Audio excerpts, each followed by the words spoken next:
Welcome to Manufacturing Tech Australia with Shane Williams and Paul Mason.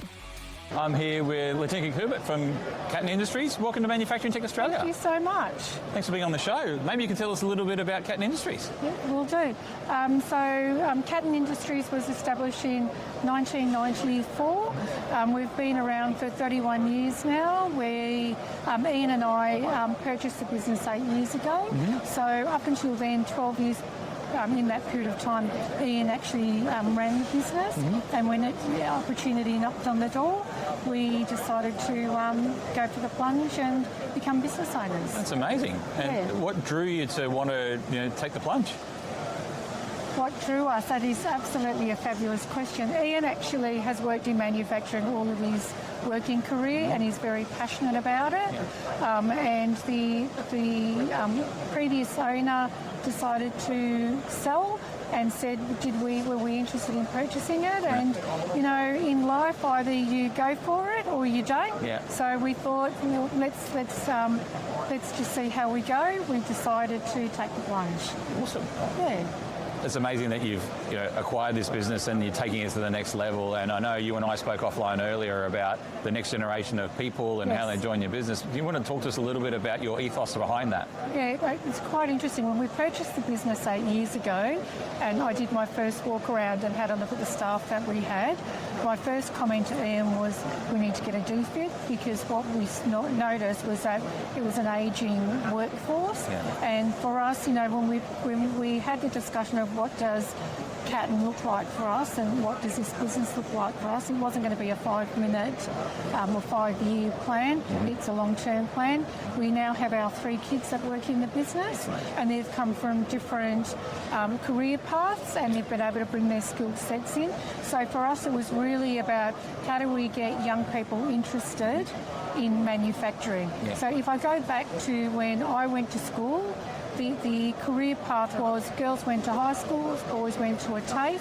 There was TAFE career path, and Ian actually did a sheet metal fabrication TAFE course, worked at Siemens, and then really moved up the ranks of learning how to do drafting, programming, engineering before coming into management and then becoming a business owner. So for us, it's really about saying, manufacturing has evolved so much over the years. It isn't dirty and it isn't as difficult as it was beforehand. My parents both worked in manufacturing. They worked for Johnson Tiles, and it was hard work back in the day. They were factory workers. Very long days, very dirty environment.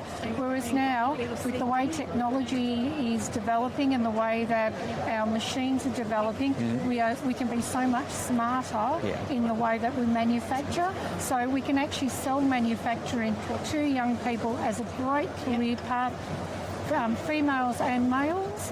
And really for me is to say, it doesn't matter what you get for your ATAR, your path is the path you choose to make. There's so many different levels of getting to your end game. And so if you want to become an apprentice, work a few years, develop your skill set, find a niche that you're comfortable with within manufacturing, or you can be an all-rounder. You can then develop yourself and get into programming, engineering, and there's also a possibility of also owning your own business one day as well. I mean, I've come from an IT background, and back in the day when I started, it was a very male-dominated industry. There should be no restrictions. There should be no gender clauses in any career path that you take. It should be, if you want to do something, just go for it. There are no boundaries. Yeah, I love that. And I might even just take something as you said earlier that really resonated for me, which is family-owned businesses, investing in people, and then that next generation of workforce.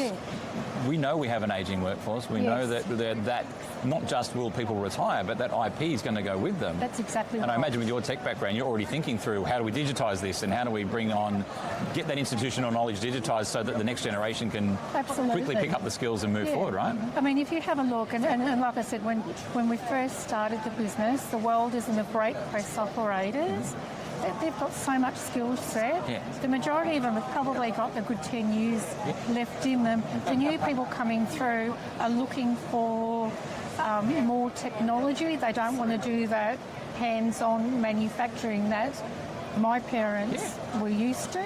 So we've just got to be smarter in what we're investing in machinery, so that we can program, and you can take someone with a lower skill set level and train them up to be able to fold, weld, etc.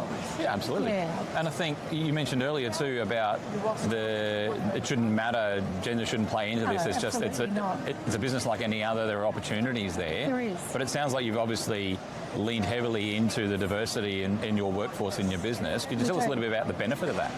Absolutely. On our factory floor, we've got 40 staff that work for us, and we have we've got 6 women within our business, which is quite a lot for a manufacturing site. And the good thing about it is that 3 of the women actually work on the factory floor. One of them is an apprentice, and she is absolutely incredible. Yeah. So she is just a star apprentice. She does a great job at school. She listens to the older tradesmen, and they help and guide her and shape her as well.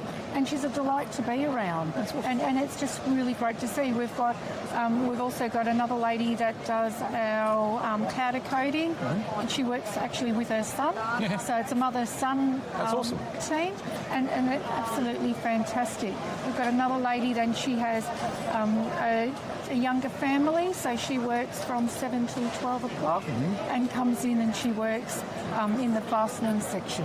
So, I think it's really important, and we're really mindful that we've got to adapt for people's own lives and their family situations as well. Now, I know we're talking about Catton, but Yes. you mentioned the Tink, and I'm curious, what's all that about? So when we purchased our business, that was in the January, coming close to the Christmas time, we had just implemented a brand new laser, and I said to Ian, I think we could do some decorative work, and he said, no, we're not doing that. And I said, oh no, that's okay. So I went off and spoke to the engineers. I designed a Christmas wreath for my girlfriends, which they absolutely love, out of sheet metal. Nice. And out of that idea, we then branched out and did more custom wreaths. We did garden screens. We then did outdoor furniture. So we actually do custom outdoor furniture, garden screens, and a bit of homeware. We also stock Australian-made, Australian-owned businesses within Tink as well. So it's a beautiful place of creativity. It's my happy place. Oh, it's awesome. Yeah. And it proves that you should not listen to your husband. You should never listen to your husband. Absolutely. So it might take us on a slightly different tangent, which is people are super important, but there's also investing in the industry and growing the Australian manufacturing industry and whatnot. I know you're big advocates for that. Yes. How do you think that industry could either help itself or how government could help industry? Look, do you know, if I have a look at this, manufacturing week, I mean, you walk around and manufacturing is alive. Yeah. You talk to people that don't know enough about manufacturing and they will tell you that it's dying. It is not dying. It is here. We just need more people in power. It doesn't matter what, if you're Liberal, Labor, Greens, whatever, come out, have a look to see a manufacturing site, walk the floor, see what we're making nowadays, talk to the people making it, because there's no point having decision makers that have never walked inside a factory. It doesn't work. Yeah, 100%. So for us it's really about making sure that we engage with local government, state government, federal government. Yeah. We work closely with people like SEMA, who are great advocates for manufacturers. We've also got Northlink as well, but they do a great job as well.